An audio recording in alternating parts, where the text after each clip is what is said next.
أعوذ بالله من الشيطان الرجيم بسم الله الرحمن الرحيم وقضى ربك ألا تعبدوا إلا إياه وبالوالدين إحسانا إما يبلغن عندك الكبر أحدهما أو كلاهما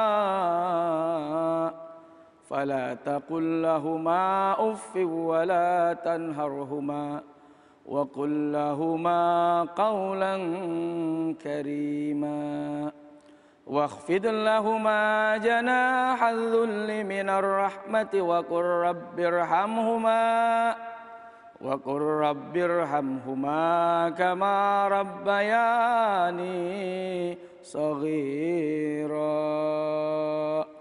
صدق الله العظيم.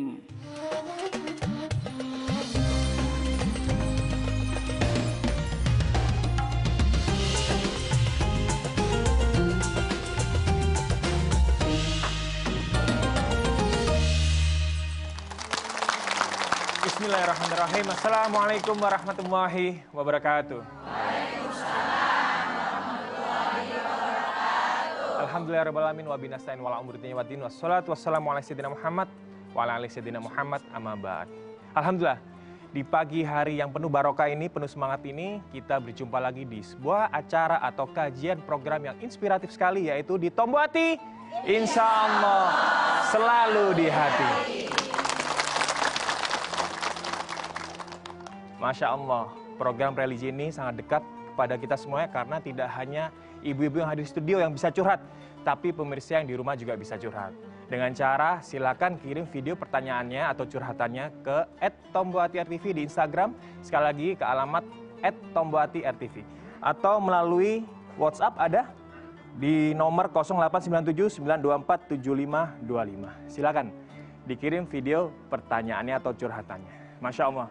Alhamdulillah hari ini kita kehadiran di studio guru kita, ustadz kita, salah satu ustadz yang ngehits nih zaman now nih. Assalamualaikum Ustadz Solmet. Waalaikumsalam warahmatullahi wabarakatuh. Sehat Ustadz? Alhamdulillah Mas Khalidi. Sehat kabar? Alhamdulillah. Terima kasih sudah datang bersama kami. Silakan Ustadz. Alhamdulillah. Duduk lagi? Duduk lagi, boleh. Turun naik kita ya. Sebelum ngobrol-ngobrol dengan Ustadz Solmet, kita boleh sapa dulu nih. Ya. Ibu-ibu yang hadir yang cantik-cantik ini Ustadz ya. Allah. Assalamualaikum Bu semuanya. Alhamdulillah sehat ya Bu ya. Udah izin suami hari ini datang sini? Alhamdulillah. Kalau nggak izin nggak boleh datang ya Bu ya. Ya, saya ingin menyapa dulu ibu-ibu yang pakai jilbab warna oranye. Assalamualaikum Bu. Dari majelis apa ini? Al-Maghfirah. Dari mana Al-Maghfirah? Tambun ya, gitu. Boleh salam Bu buat yang di rumah. Assalamualaikum gitu. Nah, terima kasih tepuk tangan buat ibu-ibu kita yang dari Tambun ini. Sekarang pakai hijab warna hijau. Masya Allah. Assalamualaikum Bu. Dari majelis apa ini Bu? Al-Hidayah Depok. Boleh kasih salam Bu buat yang di rumah. Assalamualaikum. Masya Allah. Tepuk tangan. Dan yang terakhir ini dari mana Bu? Assalamualaikum. Dari mana Bu? Majelis Talim Nurul Iman. Dari mana? Dari Bogor Bu. Masya Allah. Berangkat jam berapa tadi Bu? Jam 5 subuh. Masya Allah. Jam 7 pagi udah di studio. Tepuk tangan buat semangatnya ibu-ibu kita dari Bogor. Terima kasih banyak buat ibu-ibu yang cantik-cantik, bidadari-bidadari kita ini Ustadz ya. Calon penghuni surga. Amin. Amin. Amin ya rabbal alamin. Ya pemirsa yang dirahmati Allah, tema hari ini luar biasa tentunya. Ini sangat dibutuhkan buat kita, anak-anak kita maupun saudara-saudara kita. Karena penting sekali, yaitu berbakti terhadap orang tua. Masya Allah. Birrul walidain ya Ustadz ya. Sangat luar biasa sekali, apalagi zaman sekarang, mohon maaf nih. Karena ramainya media sosial, kadang-kadang anak lebih dekat dengan Facebook, Instagram, dan sebagainya daripada dekat dengan orang tua. Nah tentunya Ustadz kita nanti akan memberikan gambaran atau tausiahnya yang luar biasa yang dibutuhkan dengan kita. Ya Ustadz Solmet, ya. Tentang bakti terhadap orang tua kan sangat penting kan? Ya. Birrullah birrul walidain. Ya, birrul Seperti walidain. yang dibacakan surat Al-Isra tadi ya, Ustaz ya? Ya, ayat berapa tuh? Ayat 23 24. ya. Wa wasainal ladzi insana wali walidayhi bi ahsan. Jadi Wa Allah itu qadara rabbuka alla ta'budu illa iyyah Ya, iya. wa bil walidaini ihsana. Wah, Ah. wajib ya Ustaz ya? Oh iya, itu perintah dari Perintah. Allah Subhanahu wa taala. Nah, silakan Ustaz disampaikan. Diri kita nih. Tafadhol, boleh berdiri. Assalamualaikum warahmatullahi wabarakatuh. Waalaikumsalam warahmatullahi wabarakatuh. Alhamdulillahirabbil alamin. Assalatu wassalamu ala asyrafil anbiya wal mursalin sayyidina wa nabiyyina Muhammadin sallallahu alaihi wasallam wa ala alihi wa ashabihi ajmain. Pemirsa Tombo Ati RTV di mana saja Anda berada, semoga senantiasa Allah berikan keberkahan dan kemuliaan. Amin. Ibu-ibu yang udah datang jauh-jauh dari tempat tinggalnya, masih punya orang tua kagak? Udah tua-tua begini masih punya? Hah? Masih punya orang tua? Allah Subhanahu wa taala udah ingetin kita tuh. Wa qadara rabbuka alla ta'budu illa iyyah wa bil walidaini ihsana. Setelah Allah perintahkan kepada kita supaya tunduk, patuh, beriman, nggak boleh kita ingkari dan kita berbuat syirik kepada Allah, maka perintah berikutnya dari Allah adalah bakti kepada kedua orang tua. Apalagi saat orang tuanya sudah mulai tua. Baik masih ada dua-duanya atau salah satunya. Maka apa yang Allah perintahkan? Fala taqul lahuma uff. Sangkin sensitifnya perasaan orang tua yang sudah tua, yang sudah sepuh itu untuk mengucap ah saja. Apalagi sampai dikibas tangan kita. Apa sih? Apalagi begitu. Fala taqul lahuma uff wala tanharhuma. Sangkin keselnya ngeliatin emak cerewet, baba cerewet, banyak anak yang menghardik, mencaci maki, menghina kedua orang tuanya. Wala tanharhuma. Makanya Allah kasih tahu jangan kamu hina mereka, jangan kamu caci maki. Makanya lihat Allah Subhanahu wa taala udah kasih tahu psikologi orang tua yang sudah tua. Saudara menyebut ah saja bisa menyinggung perasaan. Karena cerewet, bawel, banyak minta ini itu ditemenin ke sana ke sini ke situ, maka Allah larang, jangan kau caci maki, jangan kau hina. Karena biasanya anak tidak sabar, akhirnya menghardik, mencaci, memaki dan menghina. Bahkan kalau udah tidak tahan, ayah ibunya dititipkan di mana?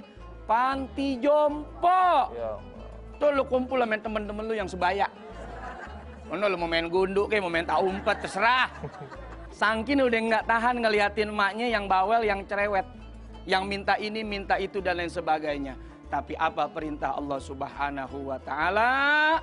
Ucapkanlah ucapan yang baik.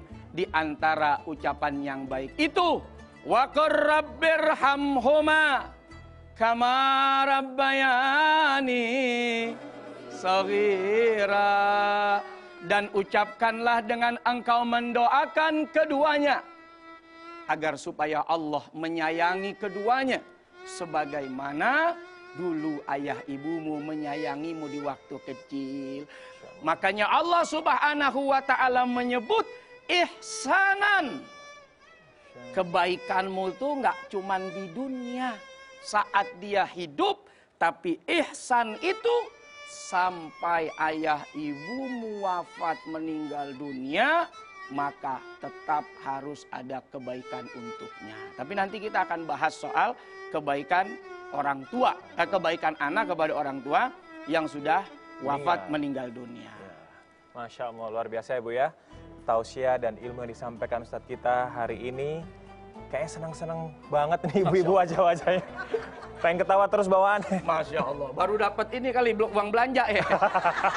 Pantes pada gembira. Masya Allah. Dan berikutnya jangan kemana-mana pemirsa yang dirahmati oleh Allah. Tausiah berikutnya yaitu tentang bagaimana cara kita berbakti kepada orang tua yang sudah meninggal. Oleh karena itu jangan kemana-mana, tetap di acara Tombo Hati. Insya Allah selalu di hati.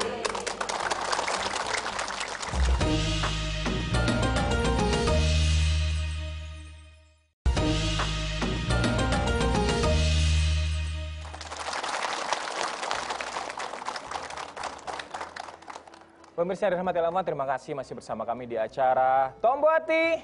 Insya Allah selalu di hati.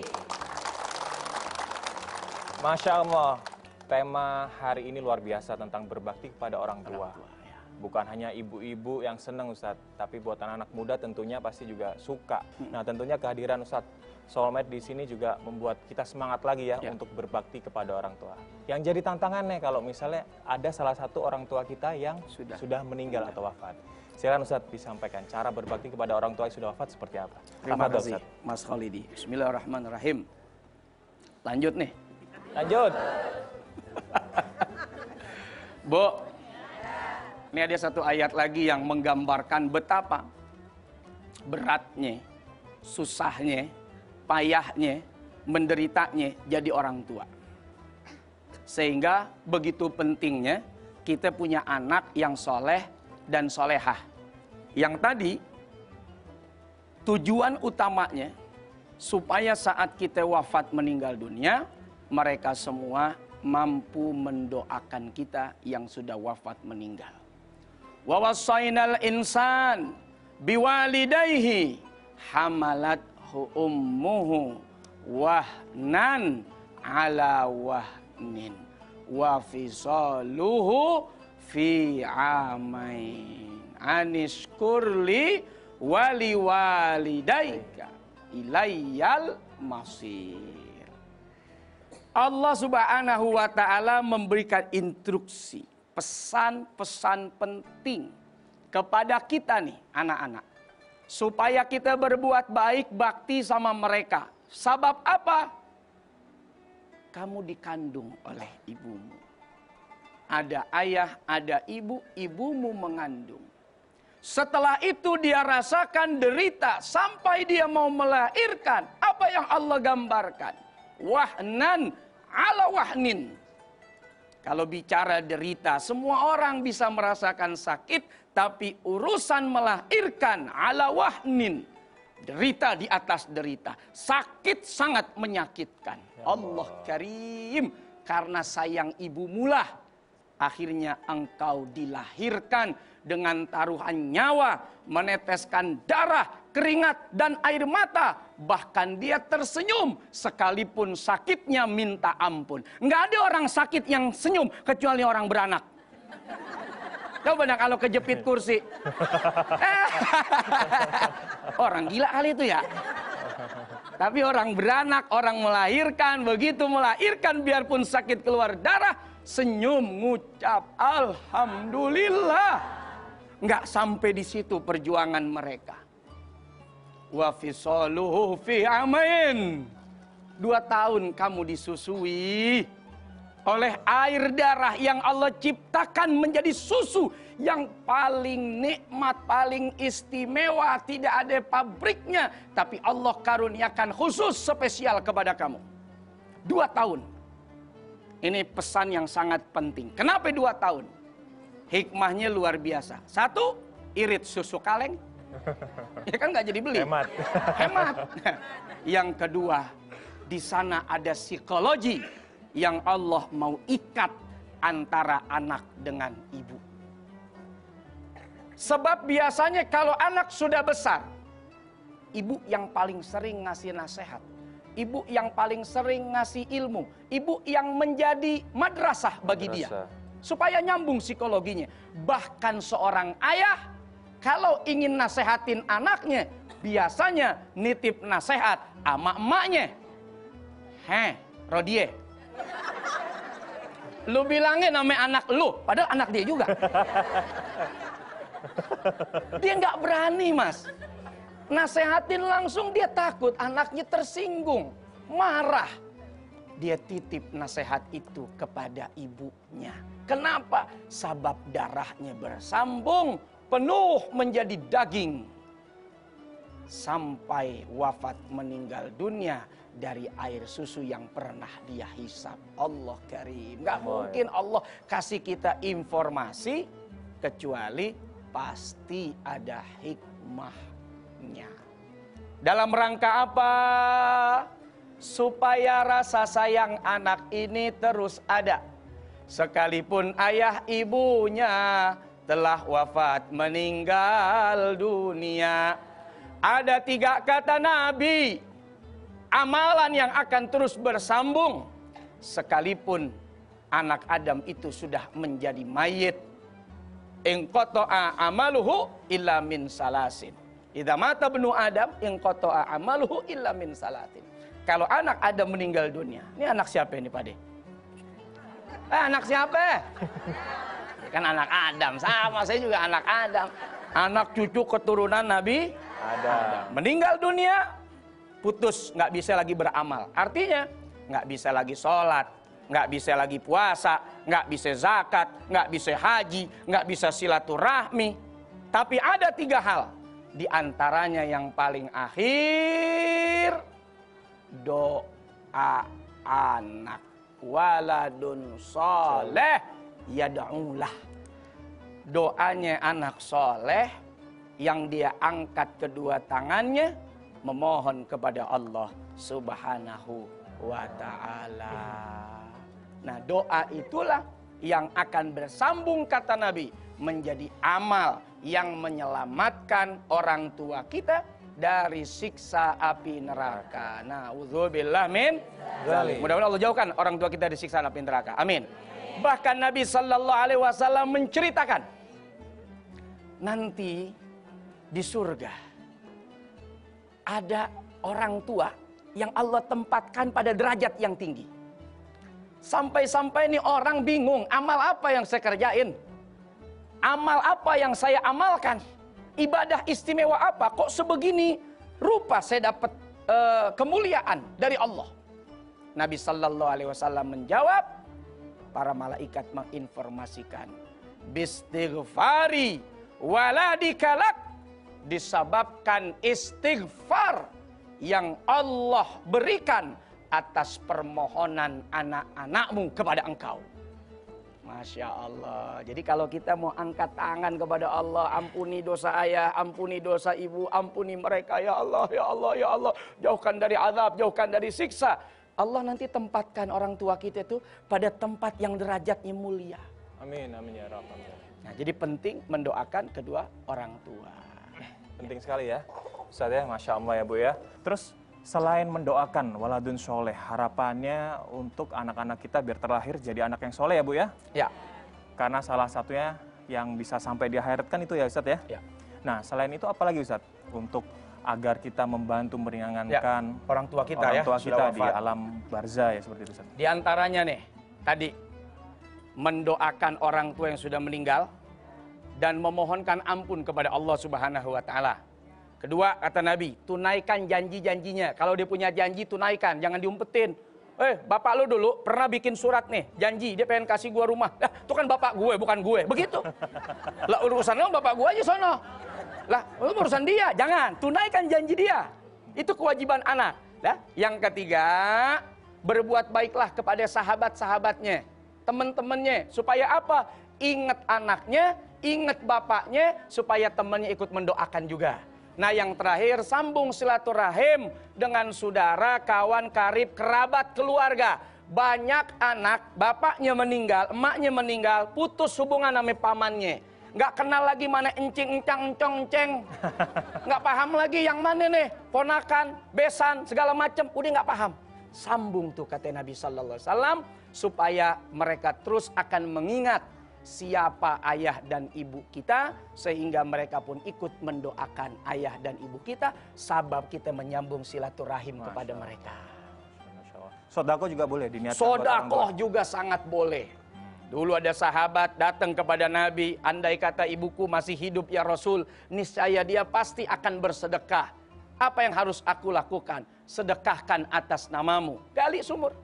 Itu air waktu itu masih banyak yang kurang. Suruh Nabi gali sumur. Dari sumur itu air akan keluar. Orang pada ngambilin air, manfaat pahalanya Allah titip buat ibunya. Bisa lewat kurban, bisa kita haji badalkan, kita bisa umrohkan, kita bisa bangun apa ini dan itu atas nama dia dan lain sebagainya. Segala kebaikan apapun. Bahkan sedekah sepotong roti kepada seseorang yang kita niatkan untuk almarhum almarhumah, Allah catat pahalanya. Masya Allah. Mudah-mudahan orang tua kita dimulakan oleh Allah dan anak-anak kita menjadi anak-anak yang soleh. Amin, amin, ya rabbal alamin. Nah, Ustadz Selamet, ini ada yang sudah mengirim video kepada kita nih, curhat dan pertanyaan. Ini dia videonya. Assalamualaikum warahmatullahi wabarakatuh, Ustadz. Saya Aisyah Fitri Anjani. Usia saya 28 tahun. Saya mau curhat. Orang tua saya mempunyai utang yang cukup banyak. Karena orang tua saya tidak mampu untuk membayarnya, akhirnya saya dipaksa menikah agar bisa melunasi hutang-hutang tersebut. Tapi saya tidak mau, karena saya tahu calon suami saya yang dipaksa untuk menikah dengan saya itu bukanlah calon imam yang baik. Saya harus gimana, Ustadz? Di sisi lain, saya juga tidak mau menikah dengan orang yang saya tidak kenal sebelumnya. Terima kasih, Ustadz. Wassalamualaikum warahmatullahi wabarakatuh.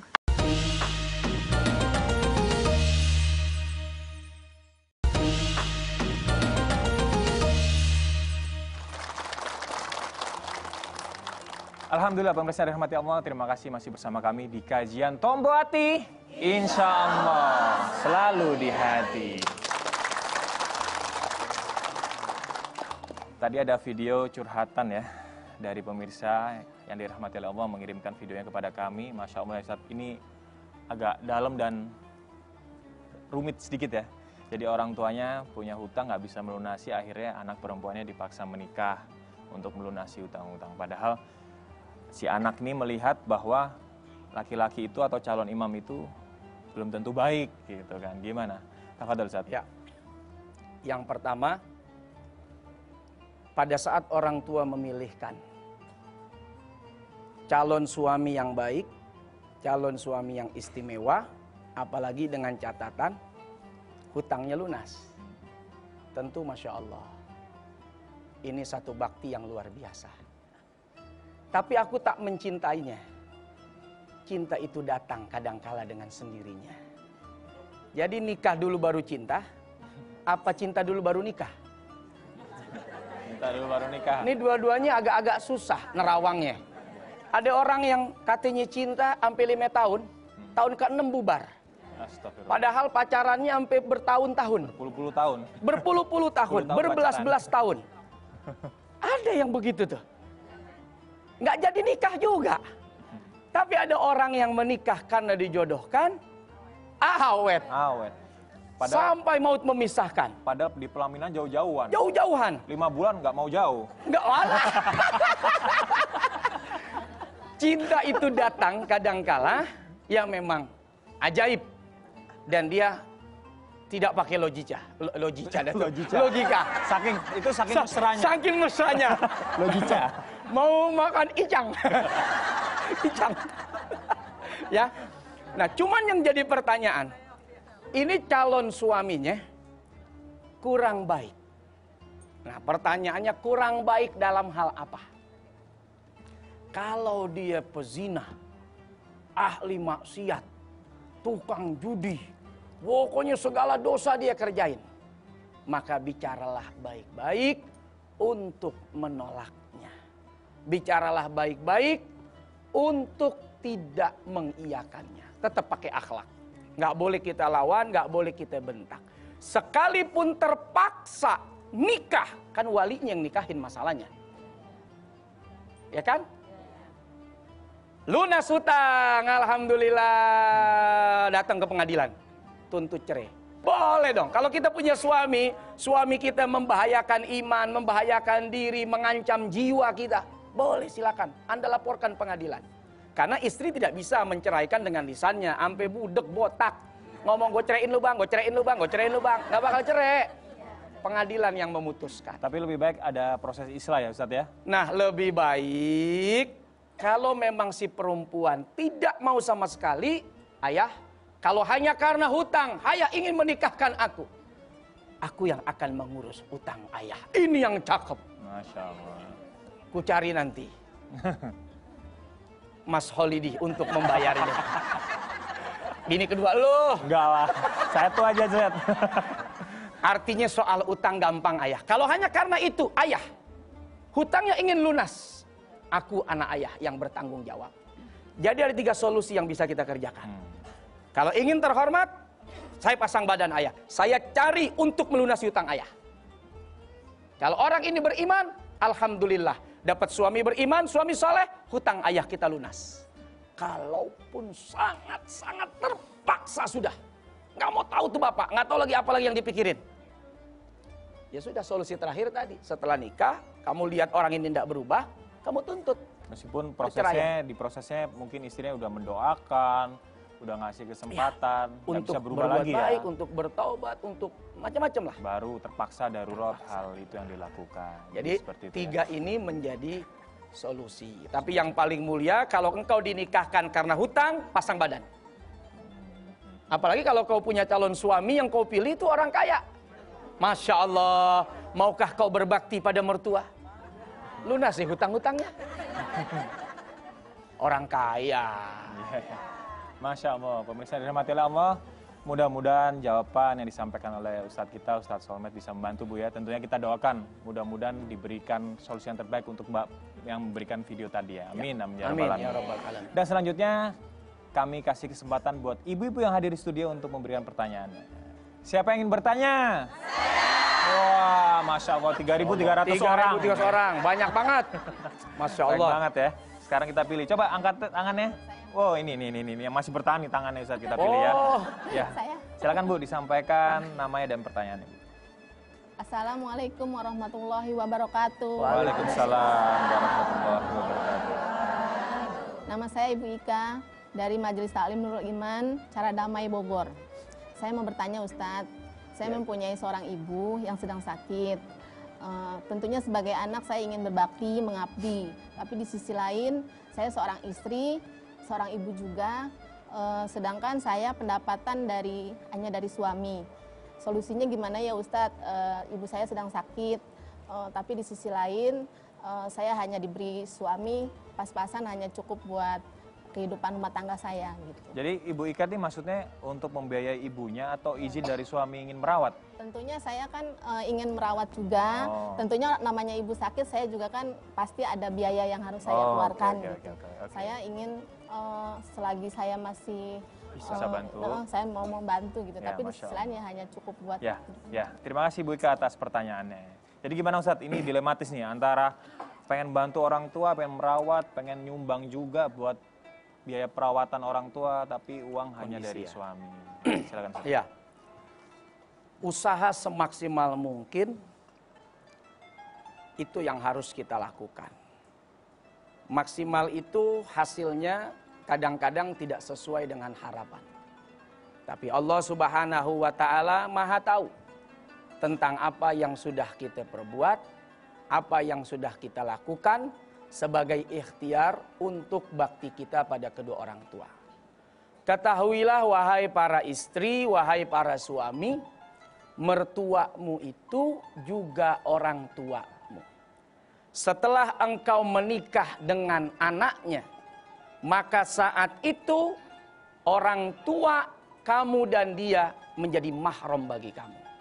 Sampai kiamat tidak boleh ada pernikahan antara seorang anak kepada mertua.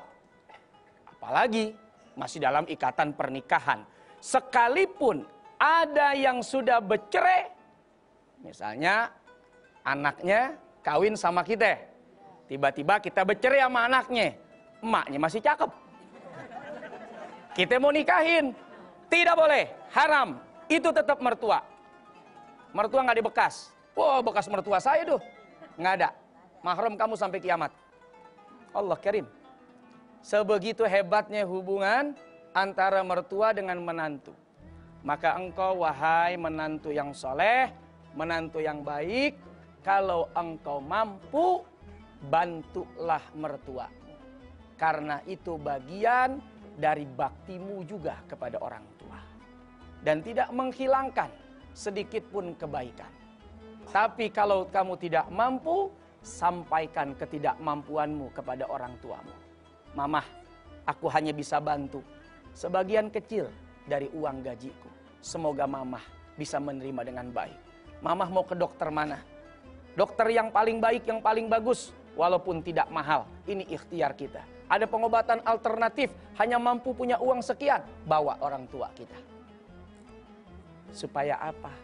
Orang tua kita tahu kondisi anaknya, kondisi menantunya.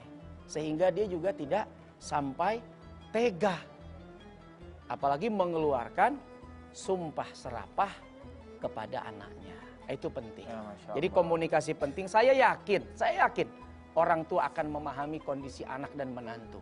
Bagi yang tidak mampu. Tapi bagi yang mampu, jangan kamu pelit pada mereka. Mereka juga menjadi pintu kebaikan rezeki untuk kamu. Masya Allah. Terima kasih Ustadz Solmed atas jawabannya. Gimana Bu, ada yang ditanya lagi? Sudah cukup ya, Alhamdulillah. Jadi komunikasi yang baik ya Ustadz ya, terus memberikan pengertian bahwa mertua juga orang tua kita. Ya. Hubungannya sampai akhirat. Benar. Masya Allah luar biasa. Sekarang saya ingin memberikan kesempatan lagi untuk ibu lainnya untuk bertanya. Siapa yang ingin bertanya? Wah, ini 4.000 orang. Tunjuk dari 4.000 yang mana nih? Tunjuk. Mana yang paling semangat Mas Khalidi, ini? mana nih? Ya, Ayo. Ibu, silakan Bu. Ya, Ah. Bu, Ibu. Siapa Bu namanya Bu? Bu Nur Laila. Bu Nur Laila, silakan kasih salam dan pertanyaannya Bu. Assalamualaikum warahmatullahi wabarakatuh. Waalaikumsalam warahmatullahi wabarakatuh. Nama saya Ibu Nur Laila. Saya dari Majlis Taklim Al-Maghfirah, Bulak Tambun Rengas, Jakarta Timur, Cakung Barat, Cakung Timur. Saya mau bertanya sama Pak Ustadz. Ya, Ibu. Saya juga mau curhat Pak Ustadz. Ya, Ya, silakan, ya. silakan. Mertua kan orang tua kita juga. Ya. Kita harus bakti kepada orang tua, kepada mertua. Saya punya masalah Pak Ustadz dengan suami. Kalau saya lagi ada masalah kan suka ribut ya Ustadz. Ya. Itu selalu mertua ikut campur.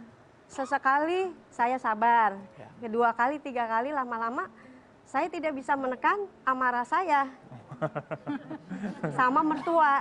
Ngamuk juga akhirnya. Iya, akhirnya meledak juga amarah saya. Saya minta penjelasannya dari Pak Ustadz, gimana jalan solusinya Wah. supaya saya sama mertua rukun, gitu Rukun, Pak ya. Ustadz. Wassalamualaikum warahmatullahi wabarakatuh.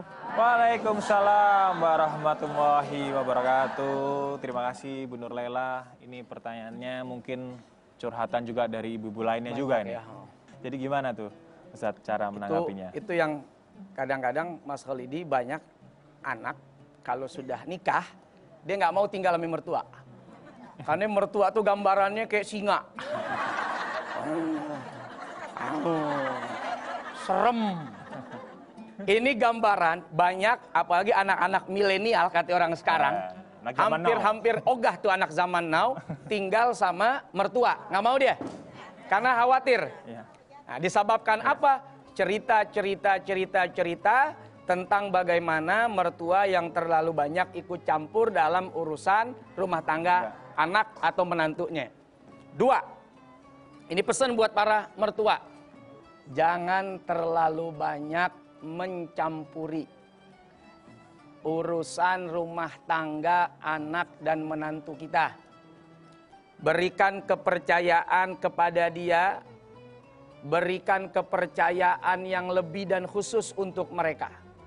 Dengan kamu saat ijab dan qabul sudah melepas, berarti kamu sudah percaya ini suaminya mampu menjadi imam bagi anakmu yang perempuan. Ini ya, mantukmu yang perempuan mampu melindungi, menjaga, menyayangi ya suaminya yang merupakan anakmu. Kalau sekedar nasihat, bijak, baik, cakep, indah, silahkan. Yang ketiga nih, wahai para menantu dan anak, jangan pernah bawa cerita jelek tentang istri dan suamimu kepada orang tuamu. Cerita yang baik-baik aja. Walaupun cuma satu kebaikannya. Karena apapun ceritanya, fitrah orang tua pasti ngebela anaknya. Udah susah, iketan itu udah susah. Ngebela pasti, nggak bisa. Makanya orang tua nggak bisa jadi saksi buat anaknya. Kenapa? Pasti dibela. Akan ditutupi, nggak apa-apa lah, dosa-dosa lah, yang penting anak gue selamat. Berat, hubungannya berat. Nah, maka yang terakhir buat ibu. Terlanjur basah. Ya sudah. Jangan nyebur sekalian. Buru-buru minta maaf, buru-buru selesaikan dengan musyawarah. Kalaupun ada sesuatu yang ingin dibicarakan, tetap sekali lagi bicaranya dengan akhlak. Bicaranya dengan baik. Masya Allah. Baik.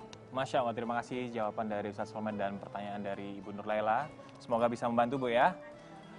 Pemirsa dari Rahmati Allah, jangan kemana-mana. Sebentar lagi akan hadir di tengah kita salah satu jamaah yang hadir di studio juga akan memberikan curhatannya atau menyampaikan pertanyaannya lebih dalam lagi.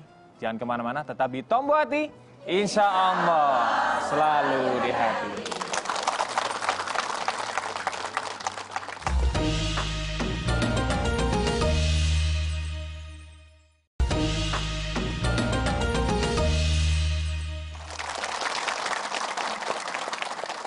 Alhamdulillah, kembali di kajian Tombo Hati. Insya Allah selalu di hati. Nah, pemirsa dirahmati Allah, seperti tadi yang saya sampaikan bahwa kita akan mengundang salah satu jamaah yang hadir di studio untuk hadir di tengah-tengah kita karena akan menyampaikan curhatannya yang lebih dalam nih nampaknya Ustaz. Silakan kita sambut Ibu Heni, silakan. Ibu Heni, tepuk tangan buat Ibu Heni. Silakan. Bu Heni, silakan Bu Heni. Ya. Boleh Bu, salam dulu. Assalamualaikum Pak Ustadz. Waalaikumsalam. Nama saya Bu Heni dari Mustaklim Al-Hidayah Kota Depok. Saya mau curhat Pak Ustadz. Boleh. Boleh nggak? Boleh. Gini Pak Ustadz, saya punya anak 3. Sudah berumah tangga semuanya. Yang satu dibawa sama suaminya ke daerah satu, yang satu dibawa lagi. 3-tiganya udah nggak sama saya Pak Ustadz. Dalam berumah tangga masih sama saya kan masih adem ayam ya Pak Ustadz ya. Pas setelah kesananya saya mau telepon ke anak yang satu selalu sibuk. Terus telepon yang anak kedua seolah-olah nggak memperdulikan telepon, alasannya ada aja. Ke anak yang ketiga begitu juga sama Pak Ustadz. Terus bagaimana saya sebagai orang tua gitu Pak Ustadz. Dan kedua, kalau saya datang ke rumah anak, selalu tuh anak tuh mencekan saya gitu. Ya. Itu gimana Pak Ustadz tuh? Saya sebagai orang tua, sedangkan saya selama ini mendidik anak selalu dalam didikan yang beragama gitu Pak Ustadz. Gimana saya masa ini saya harus gimana gitu Pak Ustadz menghadapi cobaan ini gitu Pak Ustadz. Ya. Makasih Bu, makasih Ibu Heni atas pertanyaannya. Mungkin mewakili ibu-ibu semuanya juga ya, baik yang ada di studio maupun yang di rumah. Kadang-kadang memang merasa kita membesarkan anak dari kecil sampai besar, setelah menikah kok ada perilaku yang berubah atau berbeda. Kita sebagai orang tua kadang seperti Bu Heni sampaikan tadi, datang ke rumahnya malah seperti dicuekin ya Bu ya. Gitu soalnya kan. dia masuk ke kamar nggak peduli sama orang tua. Kita jauh-jauh datang. Soalnya tuh anak nggak peduli. Kita cuma pakai pengemis gitu Pak. Di pintu aja nggak ada. Gimana sebagai anak ke orang tua gitu Pak Ustadz. Kadang asik sendiri sama istrinya, Ya, anaknya itu gitu ya Bu dia. ya. Kita Gitu tuh kan. kita kangen sama anak, sama cucu gitu. Kadang harus gimana Pak Ustadz saya menyikapi ini gitu Pak Ustadz kepada anak-anak saya gitu Pak Ustadz. Ya silakan Ustadz, ditanggapin Ustadz. Buat para anak, mumpung masih hidup, berarti surga kita masih ada kuncinya. Kalau ayah sudah meninggal, satu kunci hilang. Ibu sudah meninggal, maka dua-dua kunci sudah hilang. Ya Allah. Tidak akan masuk surga anak yang durhaka kepada kedua orang tua, sebagus apapun amal kebaikannya. Ridallah fi ridal walidain wa sukhtullah fi sukhtil walidain. Allah nitipin ridhonya itu kepada emak bapak kita. Ridho emak bapak kita, Allah ridho. marah emak bapak kita, Allah murka. Dan ini kunci surga untuk kamu di dunia, kunci surga untuk kamu di akhirat. Jangan sampai orang tuamu menelepon, harusnya kamu yang telepon. Tanya, "Ma, apa kabar? Ayah, apa kabar? Sudah makan atau belum? Hari ini ngapain saja? Hari ini kemana saja? Apa yang perlu saya bantu? Apa yang perlu saya kirimkan? Mak mau masakan apa? Mau dikirimin apa?" Sekarang banyak yang online. Sampai pada satu hari nanti kamu akan menyesal. Dan penyesalan yang tidak akan pernah bisa kembali. Dan tidak pernah bisa lagi diperbaiki. Saat itu telepon yang datang. "Bro, bapak lu dia nggak ada. Emak lu dia meninggal. Neng, ini hari kita mau kasih kabar duka. Emak udah meninggal tadi pagi." Kayak apa tuh nyeselnya? Selama ini dia telepon kita nggak pernah gubris. Kita tahu dia miss call karena mungkin kita sibuk nggak keangkat. Terus kemudian kita nggak telepon balik. Kayak apa nyeselnya? Mulai pikirin dari sekarang. Kalau orang tua datang ke rumah, ajak ngobrol. Apa sih? Susahnya ngobrol 5 menit, 10 menit, setengah jam, 1 hari. Paling dia nggak nyampe nginep, tengah mau maghrib dia pulang. Biasanya kan mertua begitu. Tahu, kadang-kadang mertua suka paham diri, orang tua suka paham diri datang. Nggak lama-lama. Nggak lama-lama. Ini penting jadi perhatian. Kalau kita mau hidup berkah, hidup kita manfaat, hidup kita terhormat, hormati orang tua, maka orang akan hormati kita. Muliakan mereka, Allah akan muliakan kita. Masya Allah. Jadi ada istilah, kalau engkau jadikan orang tuamu raja, maka engkau akan menjadi raja. Kalau engkau jadikan dia sebagai budak, maka orang akan menjadikan engkau sebagai budak. Nah, orang tua itu kunci surga buat kita dunia dan akhirat. Masya Allah, kita harus hormat pada orang tua ya. Jangan sampai menyanyiakan. Ibu pernah menyampaikan tentang hal ini, Bu? Langsung. Pernah, gitu langsung sama anak gitu kan. Keinginan kita sebagai orang tua ya Pak Ustadz, di saat lebaran pengen kumpul sama anak, cucu gitu Pak Ustadz ya. Kadang-kadang di saat bulan puasa tuh mendapatkan anak datang, cucu. Tapi nggak ada yang datang Pak Ustadz. Karena kalau kita nanya sama anak pun nggak, seperti nggak peduli, lebih milih suami daripada Ibu, kalau misalnya anak-anak Ibu nonton, apa yang ingin disampaikan Bu ke anaknya Bu? Silakan Bu. Saya hanya minta ke anak-anak saya, tolong hormati saya sebagai orang tua. Kalau memang saya punya salah sebagai orang tua, mohon dimaafkan yang seluas-luasnya. Cuman tolong, kalaupun anak-anak ada yang merasa kesal atau apa kepada orang tua, tolong bicara baik-baik gitu. Apa yang diinginkan anak untuk kepada orang tua gitu, agar saya juga bisa introspeksi diri sebagai orang tua. Apa kesalahan saya di masa lalu atau gimana gitu Pak Ustadz. Itu aja saya sampaikan pada anak-anak saya dan mantu saya Pak Ustadz. Ya, mudah-mudahan kita doakan ya, anaknya Ibu Heni maupun menantunya bisa diberikan hidayah oleh Allah, dibukakan hatinya, disentuh oleh Allah melalui hidayah, dan juga lebih mencintai kepada orang tuanya. Amin, amin. Terima kasih Bu Heni atas kesediaannya untuk menyampaikan apa yang dirasa, curhat kepada kita semua dan telah dijawab kepada guru kita Ustaz Solmed. Terima kasih juga Ustaz Solmed sudah hadir bersama kita atas ilmunya dan juga tausiahnya. Alhamdulillah kita sudah 1 jam bersama-sama Bu, ternyata Bu. Terima kasih buat ibu-ibu semua yang jauh-jauh datang, ada yang dari Bogor dan sebagainya datang ke sini. Terima kasih. Mudah-mudahan perjalanannya menuju sini diberkahi oleh Allah. Tentunya kami juga mengucapkan terima kasih baik kepada pemirsa yang dirahmati Allah yang di rumah. Alhamdulillah kita telah 1 jam bersama-sama mengenai tema hari ini, yaitu berbakti kepada orang tua. Jangan melawan orang tua. Orang tua adalah wakil Tuhan di muka bumi ini. Birrul walidain, ridha Allah, ridha orang tua, meraih surga Allah tentunya atas ridha orang tua. Kalau tidak ridho orang tua, jangan berharap surga Allah diberikan olehnya. Amin, amin ya rabbal alamin. Mudah-mudahan kita semua diberkahi oleh Allah Subhanahu wa Ta'ala. Sekali lagi saya mengingatkan untuk pemirsa yang dirahmati oleh Allah, silakan mengirimkan video pertanyaannya atau curhatannya melalui Instagram kami. Follow dulu Instagram kami di @tomboatrtv, sekali lagi di @tomboatrtv, atau kirim video WA.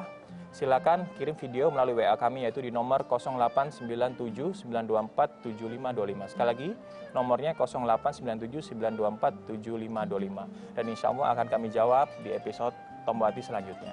Dan sekali lagi saya mengingatkan, jangan lupa untuk terus saksikan Tombol Hati RTV setiap Senin sampai Jumat jam 7 pagi. Saya segenap kru juga mohon undur diri. Mohon maaf apabila ada kekurangan dari kami. Terima kasih banyak. Wassalamualaikum warahmatullahi wabarakatuh. Tombol Hati RTV, insya Allah selalu di hati. Bismillahirrahmanirrahim. Alhamdulillahirabbil alamin. Assalatu wassalamu ala nabiyina Muhammadin sallallahu alaihi wasallam. Ya Allah, ya Tuhan kami yang Maha Pengampun. Ampuni segala dosa-dosa kami semua. Ampuni dosa ayah, ampuni dosa ibu. Maafkan segala kekurangannya. Sempurnakan kekurangannya. Ya Allah, lapangkan kuburnya. Luaskan kuburnya. Karuniakan nikmat kepadanya. Masukkan kelak mereka dan kami semua ke dalam surgamu yang indah. Ya Allah, ya Tuhan kami, kepada Engkaulah kami meminta dan memohon. Sehatkan kedua orang tua kami. Angkat segala penyakitnya ya Allah. Lindungi mereka. Wafatkan mereka husnul khotimah. Ya Allah, jadikan kami anak-anak yang soleh, yang mau mengangkat kedua tangan kami untuk mendoakan mereka. Ya Allah, jadikan hidup kami berkah dengan asbab bakti kami kepada kedua orang tua. Rabbana atina fid dunya hasanah wa fil akhirati hasanah wa qina adzabannar. Wa sallallahu ala sayyidina Muhammad. Walhamdulillahi rabbil alamin.